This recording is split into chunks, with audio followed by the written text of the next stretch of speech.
l'agence So Wine présente So Wine Talks.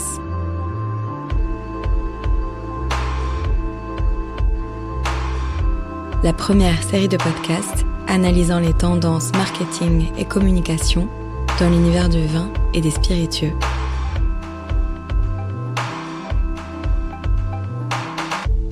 Les 12, 13 et 14 février dernier a eu lieu l'édition 2024 du salon professionnel du vin et des spiritueux Wine Paris Vinexpo Paris.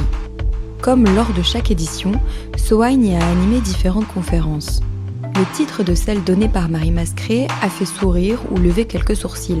Le vin est-il cool ? Loin d'être une question légère à laquelle on répondrait sur un coin de table, c'est une gageure qui prête à réfléchir. Le vin est-il cool ? Et surtout, doit-il l'être ?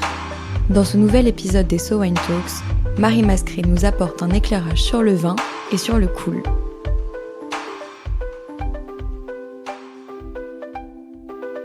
Marie, tout d'abord, d'où t'est venu ce sujet ? Pourquoi est-ce que tu t'es demandé si le vin était cool ? Et déjà, qu'est-ce que ça veut dire, être cool ? Alors cool, c'est un mot un peu fourre-tout, ça désigne quelque chose qui ne fait pas strict ou pas sévère quand on parle de quelque chose, c'est quelque chose qui produit du plaisir, qui est stylé. Autrefois, il y avait une dimension un peu rebelle dans ce mot cool, un peu outsider. Aujourd'hui, le cool a plutôt une dimension sympathique, sociable, gentille. Et donc, si on résume, être cool, c'est être sympa, approchable, accessible, mais aussi c'est être stylé dans l'air du temps. Et la question de la coolitude, elle se pose d'abord parce que le vin semble perdre en intérêt année après année. On le sait, la consommation du vin par personne, elle baisse depuis les années 1960. On est passé d'un vin produit aliment à un produit plaisir qu'on choisit spécifiquement pour accompagner un plat ou un moment de dégustation. Et ces 10 dernières années ou ces 20 dernières années, la chute ne s'est pas enrayée, loin de là. C'est une baisse de consommation du vin qu'on pourrait rapprocher d'une baisse de consommation d'alcool en général, mais elle est beaucoup moins vraie pour les spiritueux, pour la bière ou pour le champagne, et elle est beaucoup plus marquée pour le monde du vin. Et donc, on peut se demander si c'est pas parce que le vin, quelque part, est un peu désuet, un peu dépassé, a une image un peu vieillotte, que il subit davantage cette baisse de consommation que les bières, les champagnes ou les spiritueux. Est-ce que tu dirais alors que le vin a perdu de son aura ? Ce qui est sûr, c'est que le lien entre le consommateur et le vin, il s'est affaibli au fil des années, au fil des siècles. Pendant longtemps, le vin était une boisson qui était associée à la cour royale, au clergé, on buvait pour se distinguer. C'était une marque de pouvoir. Et dans une société aujourd'hui républicaine et laïque, cette image, elle s'est ternie. On consomme aujourd'hui d'autres boissons pour se démarquer et on a aussi plus de choix dans les boissons qu'on veut consommer. Il y a une deuxième rupture, c'est la perte du lien progressif avec le monde agricole en général, et donc viticole également. On en a encore entendu récemment parler beaucoup dans les médias. L'exode urbain, il s'est accéléré après la guerre. Il a un peu mis le monde viticole dans une enclave, un peu une forme d'entre-soi. En tout cas, il y a une rupture, une cassure entre les citadins et les personnes qui habitent à la campagne et qui connaissent mieux le monde de l'agriculture et le monde de la viticulture. Et le fait qu'on ait perdu cette proximité avec les vignerons, qui partagent leurs connaissances, qui éduquent au goût du vin, et ben finalement, on a perdu ce lien. Donc, on a aussi des idées reçues sur ce monde-là. Et on se rend même pas forcément compte quand on boit une bouteille de vin de la difficulté que c'est de l'élaborer, du temps qu'il a fallu pour le faire, et puis de la passion qu'on y a mis, de l'énergie qu'on y a mis. On a l'impression que c'est un produit comme un autre, presque industriel. Et puis, troisième rupture, les modes de consommation. On sait qu'aujourd'hui, les Français mangent autrement. On ne fait plus forcément 3 repas par jour. On a perdu aussi l'habitude d'un certain nombre d'accords mets et vins qu'on nous conseille encore aujourd'hui, parfois même sur les contre-étiquettes, qui mangent encore du gibier et est-ce qu'il faut absolument associer tel vin avec un plat un peu compliqué qu'on va pas prendre le temps de cuisiner. On morcelle ce repas, on est beaucoup plus dans du snacking, des repas déstructurés, des consommations individuelles. Et donc finalement, on va se tourner davantage vers des produits, des boissons alcoolisées qui sont plus en phase avec ces habitudes de consommation-là. Et puis par ailleurs, outre ce changement des habitudes de consommation, la perte de l'aura du vin, elle passe aussi par la dilution progressive de ces codes. Aujourd'hui, ce qu'on observe facilement, c'est qu'on retrouve sur des produits qui n'ont rien à voir avec le vin ou qui en tout cas sont pas du vin, certains des codes du monde du vin, que ce soit sur des sites, sur des boissons désalcoolisées, mais aussi sur du chocolat, sur des savons. Et ces codes qui étaient hier vraiment propres uniquement au vin, qui sont des codes d'élégance, qui sont des codes qui parlent et qui transmettent un certain nombre de choses, ils ont été utilisés un peu pour tout et n'importe quoi, et à force de les voir partout, pour justifier d'un terroir, d'une expertise par exemple, ils deviennent génériques, et le vin apparaît alors à ce moment-là comme un produit de consommation comme un autre. Et puis par ailleurs, il y a un dernier point, c'est que si on regarde plus globalement les préoccupations des Français ces dernières années, on voit qu'il y a une remise en cause progressive de la place de l'alcool. On a beaucoup d'influenceurs qui en ont même fait un de leurs chevaux de bataille, qui revendiquent le fait qu'ils sont dans la sobriété et puis les bienfaits que ça leur apporte. On a des livres qui sont écrits sur le sujet, on a des personnalités qui disent aussi avoir fait le test et de ne plus boire d'alcool et finalement avec tous les bienfaits que ça peut avoir pour eux. Donc on est passé un peu d'un extrême à l'autre, on n'a pas su forcément trouver un juste milieu et dans tout ça, le vin qui a perdu effectivement ce lien avec les modes de consommation et avec la manière de se transmettre la culture du vin, il s'est un peu perdu en cours de route. Donc tu dis que le vin est devenu un peu un produit comme un autre, mais pas tout à fait, avec la mise en cause progressive de la place de l'alcool ces dernières années. Oui, alors d'une part, on vit dans une société qui génère peut-être du stress, ou en tout cas plus de stress, ou en tout cas on reconnaît plus facilement l'existence du stress et on lui accorde de l'importance. Et, en parallèle, on observe aussi une orientation plus progressive vers plus de contrôle, plus de modération. On est dans l'ère du bien-être, on fait plus de fitness, on fait de la méditation, on va se tourner vers une alimentation plus saine. Et puis, évidemment, avec tout ça, il y a aussi la modération. Et à ce titre aussi, les fortes alcoolisations, elles sont plus valorisées, elles sont vraiment représentées comme des dangers. On sait aussi que les générations qui arrivent sont des générations qui sont nées avec le digital et qu'à partir de là, ces générations-là, elles sont aussi très conscientes que l'image qu'elles renvoient, en particulier sur les réseaux sociaux, elles ne la maîtrisent pas forcément et en tout cas, pour la maîtriser, il faut éviter de se retrouver avec des photos de soi dans un état d'ébriété avancé. Donc ça a aussi un lien avec ce désamour pour le vin et pour l'alcool. Et ce qui est surprenant dans tout ça, c'est que c'est bel et bien le vin qui semble délaissé. La bière et les spiritueux, comme je le disais tout à l'heure, semblent moins souffrir de ce désamour. On le constate tous les ans quand on édite le baromètre SoWine Lanata, on constate l'intérêt pour la bière et cet intérêt, il progresse d'année en année. Si on regarde du côté des spiritueux, que ce soit des spiritueux dégustés purs ou des cocktails, les taux de préférence se maintiennent. Et puis, du coup, on se pose la question de l'intérêt de la bière et des spiritueux versus le vin, bière et spiritueux, qui sont perçus, eux, comme cool. Selon toi, comment est-ce qu'on peut expliquer cet intérêt pour la bière et les spiritueux alors ? Alors, on retrouve dans la consommation de la bière, des spiritueux, des facteurs de coolness, de coolitude. D'abord, la consommation individualisée. C'est vrai que quand on va au bar, quand on va au café avec ses amis, si tout le groupe d'amis a envie de consommer quelque chose de différent, c'est facile de le faire avec de la bière ou avec un spiritueux. Si quelqu'un a envie de consommer du vin, il peut effectivement prendre un verre de vin au verre, mais ça c'est pas proposé partout. S'il doit vouloir prendre une bouteille, ça sera forcément en étant d'accord avec ses amis pour que tout le monde se partage la bouteille. Donc consommation individualisée, on le fait généralement dans un cadre décontracté, un bar, des barbecues, des festivals, des rencontres sportives. Ça, c'est des moments qui permettent à ces boissons d'être associées à des moments sympas et agréables. On propose rarement du vin dans ce cadre-là. Les bières et les spiritueux, c'est aussi des boissons qui sont approchables, elles sont en tout cas facilement identifiables. Il n'y a pas beaucoup de catégories, elles sont disponibles partout. À l'ère du je veux consommer ce que j'ai envie maintenant tout de suite, forcément, si on a envie de consommer telle bière ou tel spiritueux, on va le trouver facilement autour de soi. Quand on a le goût particulier pour un vin, c'est un peu plus compliqué de le retrouver un peu partout sur ces lieux de consommation. Et puis les consommateurs, ils ont des repères. Ils peuvent commander facilement et acheter facilement ce type de boisson partout en France. À l'inverse, le vin, lui, il intimide avec ses appellations, ses accords et donc son format à partager. Et puis, ce qui est intéressant aussi d'observer, c'est que les marques de bière, les marques de spiritueux, elles entretiennent ces facteurs de coolitude. Elles revisitent leur histoire, elles actualisent leur territoire de marque, elles mettent en valeur leur expertise, en actualisant constamment le prisme de leur communication, en s'adaptant aux attentes des consommateurs, en répondant à leurs attentes et à leurs demandes, et puis en étant capable d'avoir une prise de parole qui utilise les mêmes codes que les consommateurs qu'elles visent. Donc elles épousent des codes visuels, un langage, des centres d'intérêt qui sont les mêmes que ceux de leur cible. Si je veux citer quelques exemples, un qui, moi, me parle beaucoup, c'est l'exemple de la marque de whisky Monkey Shoulder. Dans sa dernière pub, ils se définissent comme étant le whisky comme aucun autre. Ça, c'est une accroche déjà qui parle à la cible qui cherche constamment à se démarquer, qui revendique son individualité. Et puis, si on étudie dans le détail le cas marketing Monkey Shoulder, on se rend compte que finalement, d'un point de départ qui est un whisky écossais comme tant d'autres, Monkey Shoulder a su se démarquer en étant très clair sur sa stratégie marketing et en étant très clair sur la cible, plutôt plus jeune, pour faire aimer le whisky, un whisky différent, à une cible qui n'avait pas forcément l'habitude d'en consommer. Est-ce que tu as d'autres exemples de marques de bière ou de spiritueux qui se veulent cool? Oui, alors je pourrais citer l'exemple d'Absolute, par exemple, dont le slogan Born to Mix, c'est évidemment une référence directe à la mixologie, mais aussi un appel à la diversité et à la créativité, qui sont des valeurs qui parlent beaucoup aux générations qui recherchent tout ce qui est un peu cool. Et puis un troisième exemple avec Ricard, par exemple, dans sa dernière campagne, qui met en avant Marseille, une ville populaire et inspirante s'il en est, qui est évidemment référente pour son équipe de foot, mais aussi pour des rappeurs comme Jul.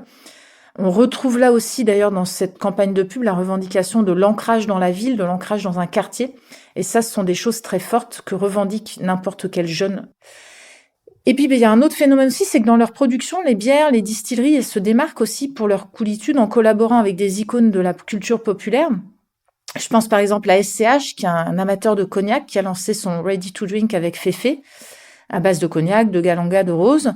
Je pense aussi à Nino, vous savez, ce rappeur qui a fait l'exploit de remplir en 2 heures les 80 000 places du Stade de France pour son concert en 2025. Et ben Nino, il a créé une vodka, Bébé Vodka, en 2023.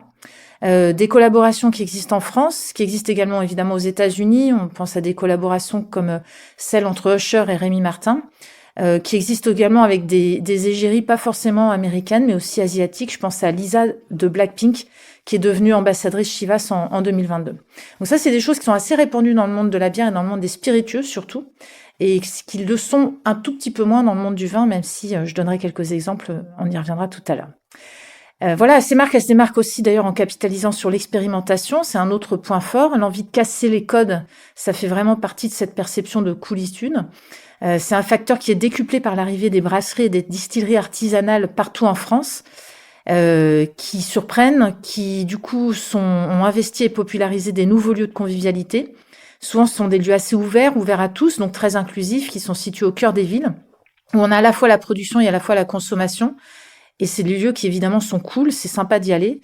Aujourd'hui, je crois qu'il y a un chiffre qui dit qu'il existe une brasserie à moins de 20 km d'une grande majorité des Français. Et ça, c'est un autre aspect souvent revendiqué par les marques, cette dimension locale. Et donc, ces brewpubs, ces beergartens, ces micro-distilleries, elles ouvrent leurs portes aux curieux, que ce soit des passionnés ou non. On n'est pas obligé d'être un connaisseur pour y aller. On peut y aller juste pour profiter sans se prendre la tête. Ça leur permet, à travers ces lieux-là, de mieux valoriser leur savoir-faire, de montrer leurs convictions. Et puis, elle joue aussi beaucoup, donc encore une fois, sur cette dimension locale, sur cette dimension inclusive, sur cette dimension créative, avec parfois des pubs qui proposent une façade libre qui sert de fresque aux artistes partenaires. C'est le cas au sein de la brewpub Fauve. Et puis un choix de nom aussi qui fait référence à la proximité. La plupart de ces distilleries, elles portent le nom du lieu, de leur quartier, du lieu où elles sont nées. Ces marques artisanales, elles contribuent aussi à rendre leur savoir-faire accessible en organisant souvent des ateliers ou bien en publiant des recettes de fabrication. Donc là, on est vraiment dans une approche qui démocratise complètement la production et la consommation. Encore une fois, très loin des codes un peu compliqués du monde du vin. Et puis, la conclusion, c'est que ces marques-là, elles restent à l'écoute de leurs clients, elles sentent l'air du temps, elles s'adaptent à eux, sans trahir leur histoire et sans trahir leur savoir-faire d'ailleurs. Elles ont adopté de manière un peu naturelle un état d'esprit précurseur. Elles questionnent, elles refusent le statu quo, elles veulent vraiment toujours être dans une forme de dimension visionnaire. Et ce côté précurseur, il peut aujourd'hui pas forcément s'appliquer au monde viticole qui est beaucoup plus conservateur. Selon toi, est-ce qu'on pourrait retrouver ces facteurs, ces attributs cool dans le monde du vin ? Alors complètement. Déjà, premier point, à l'inverse des spiritueux ou éventuellement de la bière qui peuvent être associés au binge drinking, le vin, il bénéficie d'une image qui est quand même plutôt associée à la qualité et à la modération. Il y a des acteurs du monde du vin qui s'en sont bien rendus compte et qui ont saisi ça comme une opportunité. Je pense à la dernière campagne du Comité interprofessionnel des vins d'Alsace qui met en avant cette modération en encourageant à boire moins mais mieux. Et boire moins mais mieux, ça sous-entend comprendre ce mieux. Donc s'intéresser à l'élaboration du produit, à son origine, à l'histoire du vigneron. Et ça, pour le coup, c'est un autre attribut du monde du vin. Les vignerons, ils ont des histoires à raconter. Notamment des vignerons qui font des choix un peu iconoclastes, par exemple, et qui, pour le coup, revendiquent cette dimension cool, des vignerons qui vont s'installer dans des régions parfois un peu sous le radar, ce qui correspond à une aspiration qu'ils ont, eux, en commun avec des consommateurs qui aiment cette coolitude, des aspirations d'espace, de vouloir cultiver et vinifier sans forcer la vigne, des aspirations autour du respect des saisons, du respect du terroir. Et donc ces aspirations correspondent à celles qui traversent une partie de la société. Elles leur permettent donc de se rapprocher des Français qui cherchent des produits en accord avec ces mêmes valeurs. La proximité, c'est aussi proposer de nouveaux modes de collaboration et de réseau, des salons par exemple, autour d'un certain nombre de valeurs, d'un certain sens de la fête ou de passion partagée. Sachant que selon les chiffres du baromètre Sowine Dynata 2024, les Français ont augmenté leur fréquentation des salons vignerons. C'est bien la preuve qu'il y a une volonté du consommateur de se tourner vers de la proximité et vers un lien particulier avec les vignerons. Et ça, se réunir, partager autrement, ça se fait aussi dans des organisations professionnelles. Les vignerons l'ont compris, il y a plusieurs exemples d'organisations qui se réunissent autour de valeurs communes et qui revendiquent ces valeurs et qui les mettent en avant. Je pense à un groupe de femmes en Champagne qui a créé le groupe La Transmission, donc créé par et pour des femmes dirigeantes champenoises afin de transmettre leur expérience.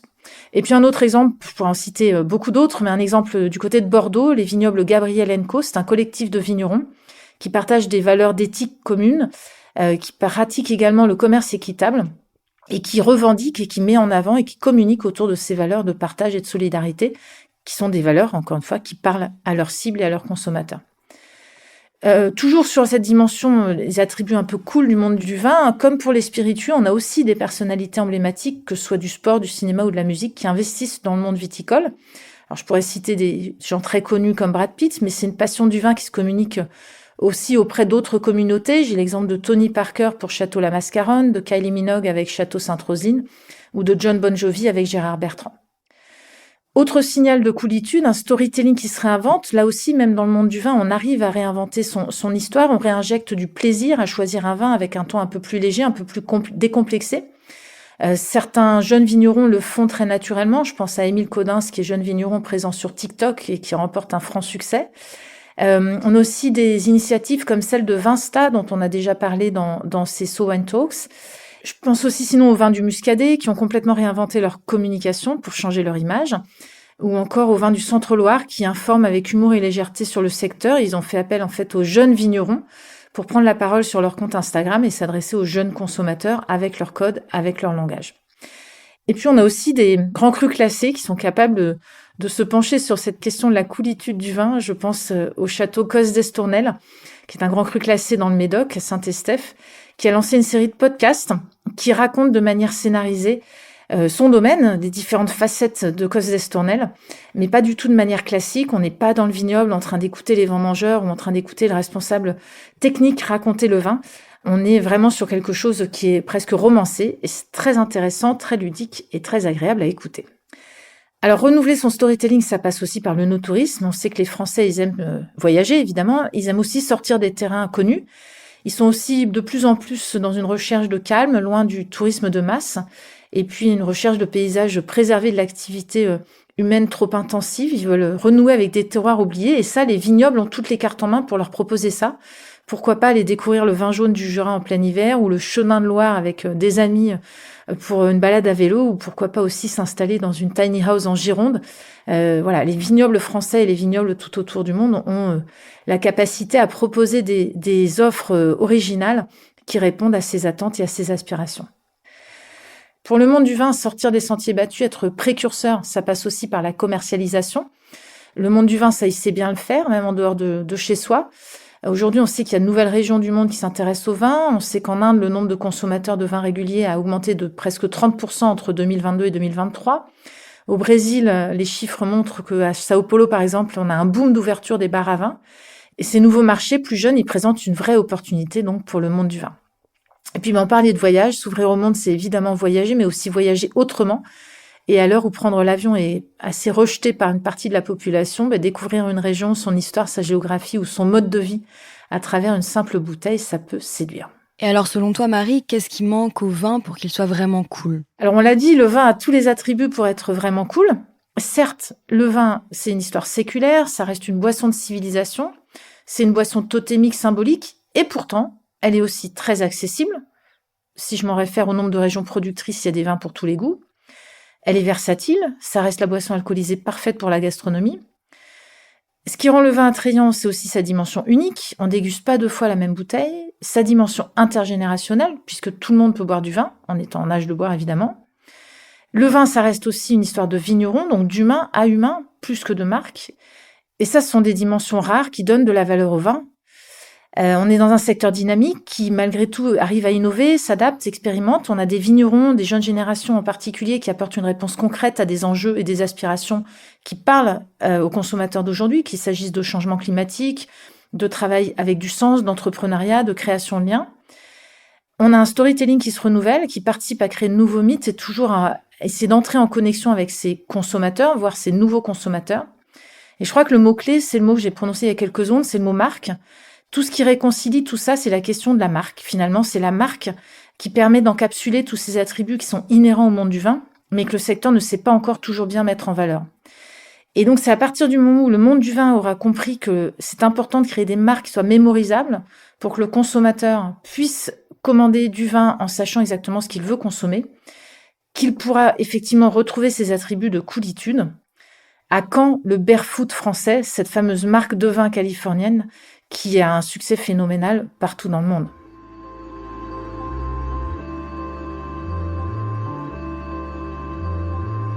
Quoi qu'on en dise, le vin sera toujours cool, d'une certaine manière en tout cas. Boisson emblématique qui vit avec la société et qui sait innover, le vin a tout intérêt à ne pas oublier de rester à l'écoute des tendances et à se réinventer.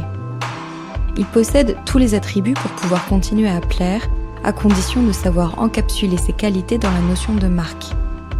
Des marques qui parlent aux consommateurs et savent répondre à leurs attentes. Oui, le vin peut être cool, à condition de trouver la voie pour le faire savoir.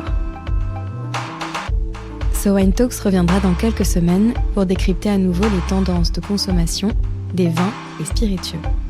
En attendant, si vous avez aimé cet épisode, n'hésitez pas à le partager sur vos réseaux et à lui donner des étoiles sur vos applications de podcast préférées.